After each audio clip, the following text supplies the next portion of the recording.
Hey everybody, it's Rob with Cherry City Guns and Ammo, and today we're taking a look at a new gun. Well, new to me. It's not that new, but this is a Keltec Sub2000, and it's the Gen 3 version. Stick around.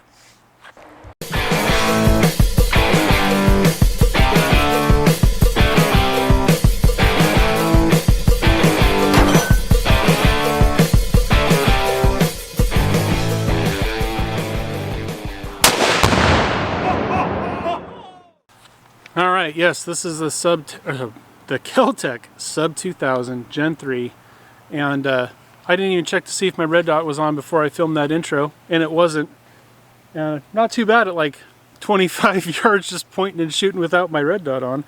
Anyway, let's get to the gun. Keltec Sub2000. They've been around for a long time. Again, this is the Gen 3, and the major difference with the Gen 3 is its ability to fold while having optics. If you're not familiar with the Sub2000, it's a folding gun. It literally folds in half. Stick it in a backpack, stick it behind the seat in your truck, whatever. Isn't that handy? The problem is, so they've always had a rail. They've always had a rail you can put optics on, but the old version, it just folded right in half. So if you had optics on it, you couldn't fold it. It was no longer folding. The Gen 3, the front end rotates to clear your optics, so now you can see that's on the side when you're folding. On top of that, it can turn any direction. Once you unlock it, you can sit there and just go any which way you want, and that's so in case you have something mounted on the side, whether it be a laser or a flashlight or whatever.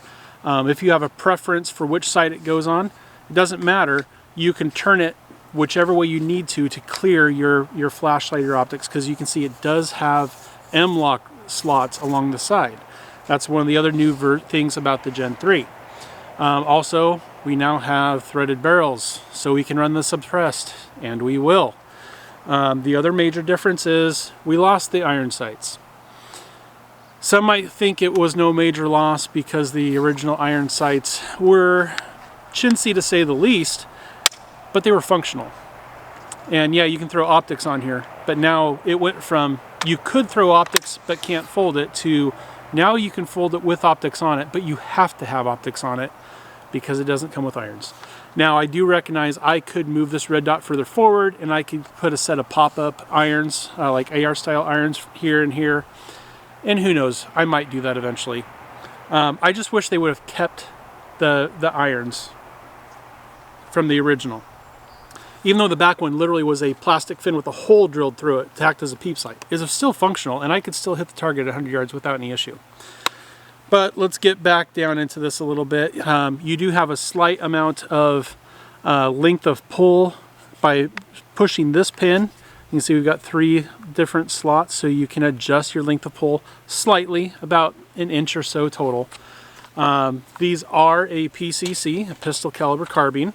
This one is chambered 9mm, and this one is made to run Glock mags. There are versions that come with an adapter, so you can switch between, I think you can go from Glock to Beretta. I think there's some that do SIG and some that maybe even do M&P. This is a dedicated Glock magazine version, and it comes with one 15-round PMag, which a 15-rounder, that means it is the same magazine that you would lose on a Glock 19, so any of your Glock 19 mags, which then also means on your Glock 17s or Glock 18 mags will also work in this. Again, it's a PCC, it's a simple blowback design, which means it has a surprising amount of recoil considering it's just 9mm, but it's obviously still controllable because it is just 9mm. This is your charging handle. It does not lock open after last round. There is no last round hold open, but there's a manual hold open by pulling back the charging handle, and you can push it to either side, pull it back, go to the right, or go to the left. Either way, you'll lock it in place. But manual locking, it's mostly polymer, so this whole thing's pretty light. And what I have on here is I've got a Crimson Trace red dot, an inexpensive red dot on here. Let's shut up and just do some shooting here. I've got a ETS mag with a few rounds in it. Let's Oh yeah, I was trying to pull it back. It's already back. It's locked back. Let's do some shooting. Let's turn our red dot on first off. Let's see. Let's shoot our hostage popper.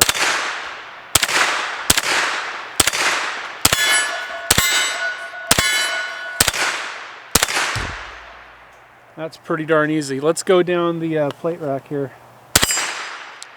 Oh, our first jam. I haven't shot this a lot, but this is my first jam.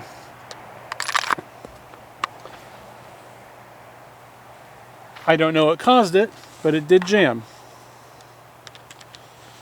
We will go ahead and we will monitor that.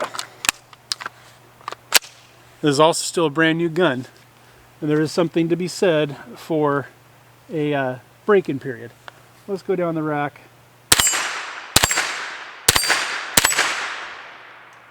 Pretty darn easy. Let's shoot our spinner.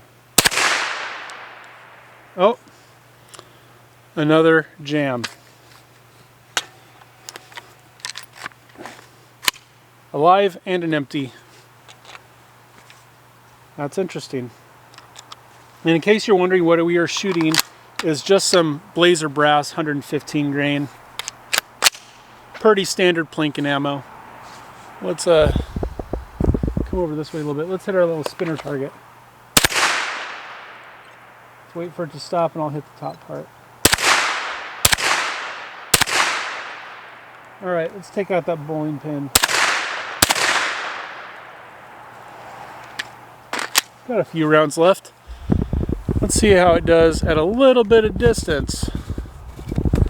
We're going out there, 60 yards. You can see that blue is our 2/3 size silhouette.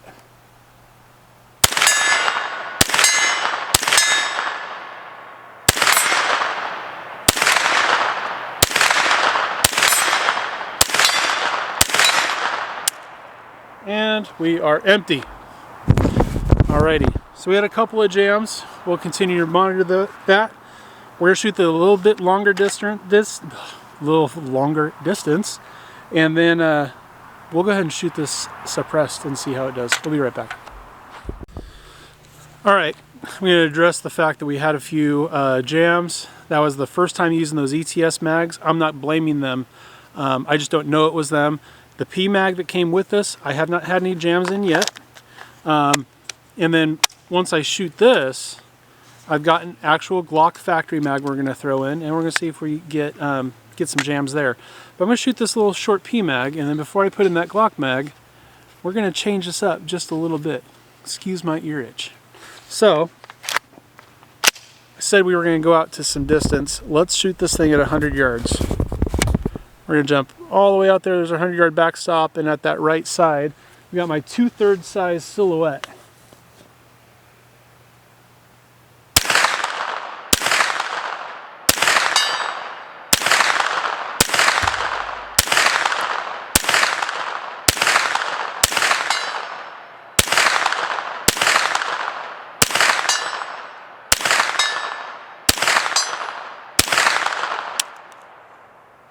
Alright, I'm going to address one thing right now that is driving me crazy.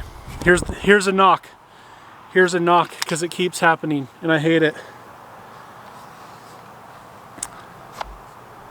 Don't know how well you can see it. But that right there is a whisker. This whisker was just plucked from my face. Just this, you have the little bit of adjustability, so that this is a slip fit over this, receiver extension tube. And I don't understand how it works. It does the same thing with certain AR stocks. Do this to me from time to time. Yep, there's that whisker. Somehow a whisker gets into that crack, but then holds on hard enough that under recoil or lifting your face off the stock, it rips it right out of your face. And I keep losing whiskers from right around here, and it's kind of driving me crazy. Don't know how to go about fixing that besides shaving, and I'm not doing it. So anyway, that PMAG's done. We're not going to shoot any more long distance. We're just going to do some fun shooting. But first, we're going to go ahead and get this thing suppressed. Now, unfortunately, I am dumb, and I forgot to grab any of my subsonic ammo, and home's 40 minutes away. So we're not going to run subsonic ammo, but we're going to run it suppressed anyway, and it still should be pretty good. I have shot plenty 115 grain suppressed without hearing protection, and maybe technically they would say you should still have hearing protection. I've found it to be quite comfortable. So this is my Silenceco Hybrid 46M in its shorter configuration, and I just have a 45 cal end cap in there. I only have a 9mm end cap, but I have found that it still suppresses really well, even on my MP5 clone. So let's see how this is suppressed, even with subsonic ammo. First, I'm gonna shoot in the dirt. Definitely got some crack to it, but it's not bad. Let's do some shooting.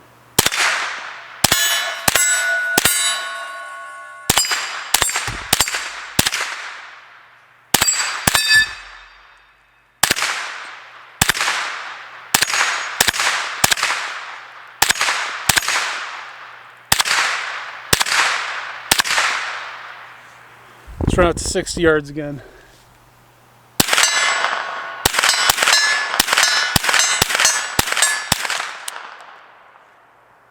Boy, getting shots in pretty fast at a 60-yard 2/3 size silhouette. And as you can see, with the actual Glock mag, I got no jams. I'm not saying the ETS is the problem, but it seems like that may have been the problem. Boy, I love shooting suppressed even if it's not subsonics. And I'm so glad that they can suppress these now. I'm glad that they have it so you can rotate it and keep your optics in place. This is an awesome little setup. This is a lot of fun. I'm going to do a lot of shooting of this. And who knows, maybe this will be my little truck gun, because these are like 350 bucks. They're really pretty inexpensive. They're light, they're handy, especially once you fold them all down. You can stash them pretty good.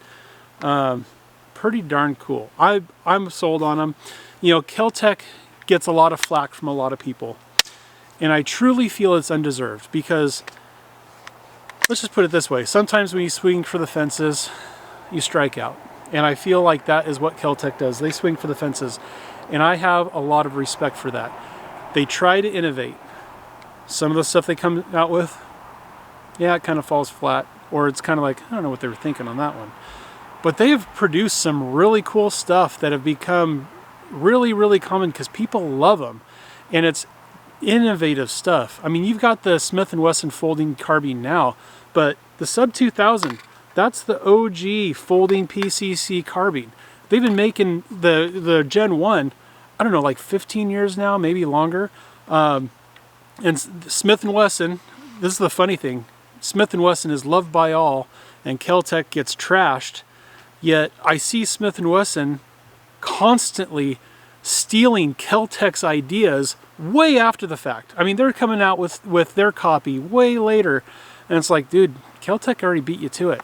You know, the folding carbine, you know, theirs folds to the side. That was their way to eliminate the problem with the optics. So they beat them to that. But they were already building a folding PCC for literally like 15 years or something like that. If anybody knows the exact dates, throw it up there. The only thing the FPC had on it was the fact that side folded, and now you've got the Gen 3 Sub2000, so you don't have a win there anymore. You have the Keltec KSG. Who does not love the Keltec KSG shotgun? The dual tube pump action shotgun. Yeah, Smith & Wesson copied that too. Again, like way late. Way late. You're late to the party. Another one of my favorite guns, I've got a Keltec PMR 30. Semi-automatic, 22 Magnum pistol. For the longest time, people said you won't see a semi-automatic 22 Magnum pistol. It just doesn't work. Well, the PMR 30's been out for like 15 years, and I love my PMR 30. It's got a fantastic trigger. The thing feels like an airsoft gun, even with a mag with 22 rounds in it, or 25 rounds in it, whatever it holds. Even full, it is super, super light. It's handy. And the trigger's fantastic, it shoots well, and then again, 12, 15 years later, here comes Smith & Wesson with their version with the M&P in 22 Magnum.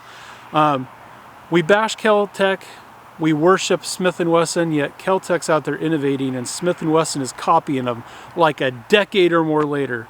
So, show a little love to Keltec. Appreciate the fact that they're out there trying to just be different and make something different than what's on the shelf. And people are liking them because otherwise you wouldn't have companies like Smith & Wesson trying to copy them. Anyway, that's my review of the Gen 3 Keltec Sub2000. I really like it. I think it's super, super cool. And I think I'm going to have this gun for a long, long time. Anyway, everybody, I hope you enjoyed the video, and I hope you come back next week when we put up something else. If you haven't had a chance, hit the subscribe button. It means a lot to me. It helps me out. And we'll see you on the next one. Have a great rest of your day. Bye.